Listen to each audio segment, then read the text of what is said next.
This story is called The Werewolf of Box Caves. I won't give out names of my friends for obvious reasons. The story I'm about to tell you is the truth and nothing but the truth. My friends and I used to go caving every Friday after work. We would go home from a long day at work and get ready with all our safety equipment and get in the car, and off we went to Box Caves. It was a 25-minute drive. We'd have a chat and a laugh on the way, which was always the case, just to create a happy and relaxing atmosphere. We drove from Chippenham through to Caution, then Rudloe, and our last stop, Box. We parked where we always parked, which was 3¼ feet down Box Hill, not far from the Quarryman's Arms pub, a quiet local pub which served great food and drinks. But anyway, we all got out of the car, gathered our equipment, for example torches, food, drinks, spare batteries, rope and hard hats. As we ventured through the main gate, which leads along the muddy path to the muddy woods and pathways, overgrown grass with trees and mud. It was thick and black. You couldn't see your hand in front of your face if you hadn't had a torch. My friends were always messing around, pushing and shoving each other. I seemed to be the only sensible one there, most of the time. That's when I heard a rustle coming from the trees and bushes from behind us. I looked back and shone my torch to where I heard the noise, but there was nothing. It was eerily quiet. Usually there's at least a couple of rustles from the small wildlife creatures here, like foxes, badgers or squirrels, but there was nothing. Suddenly the noise occurred again. This time it sounded closer. I felt an unease at that moment and felt trapped. I didn't tell the others for obvious reasons. They could have just taken the piss, as they always did. It was at that moment I heard a low guttural growl. This time it came from the right side of us. I put it down as an angry badger. I mean, it couldn't have been anything else, could it? How wrong I was, very wrong. I shouted out to the other guys, "Come on, the entrance is just up ahead." Once we got to the entrance, we checked all our equipment before we entered the cave.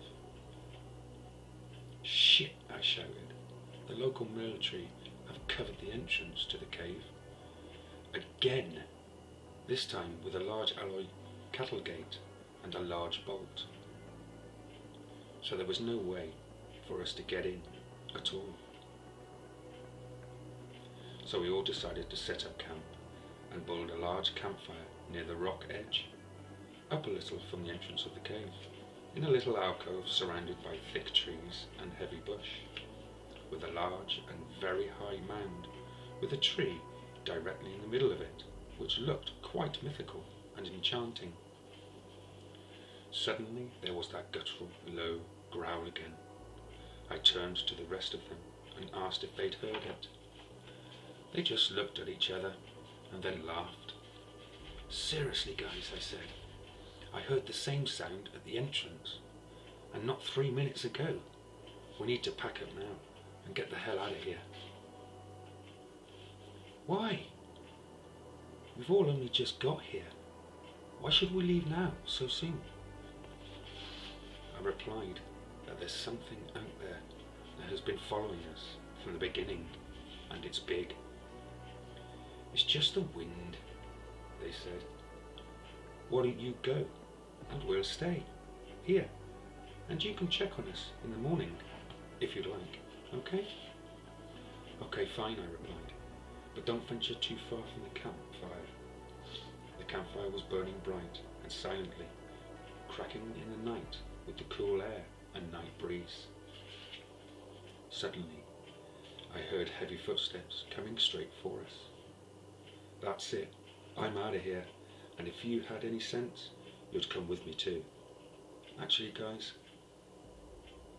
I think I should. I think we should all go together.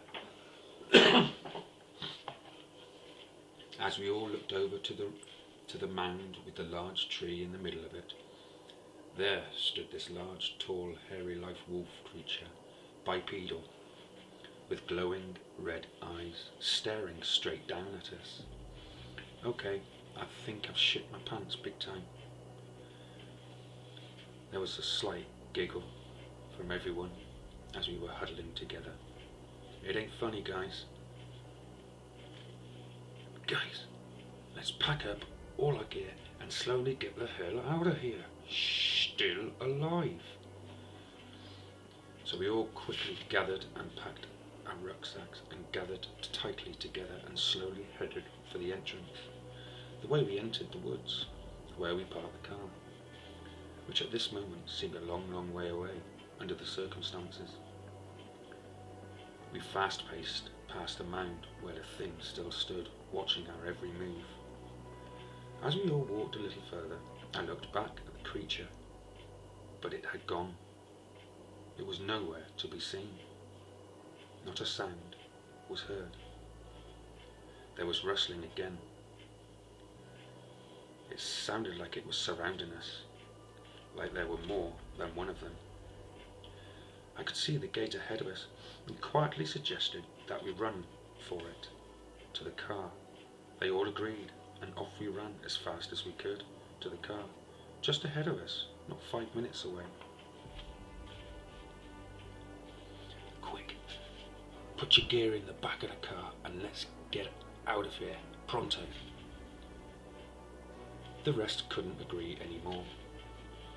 I was the last one in. As I closed the door and started the engine, there was a heavy slam against the side of my car. Then the other side. Shit, there's 2 of them. What the hell are they? I can tell you exactly what they are, I said, and what they appear to be, but you wouldn't believe me.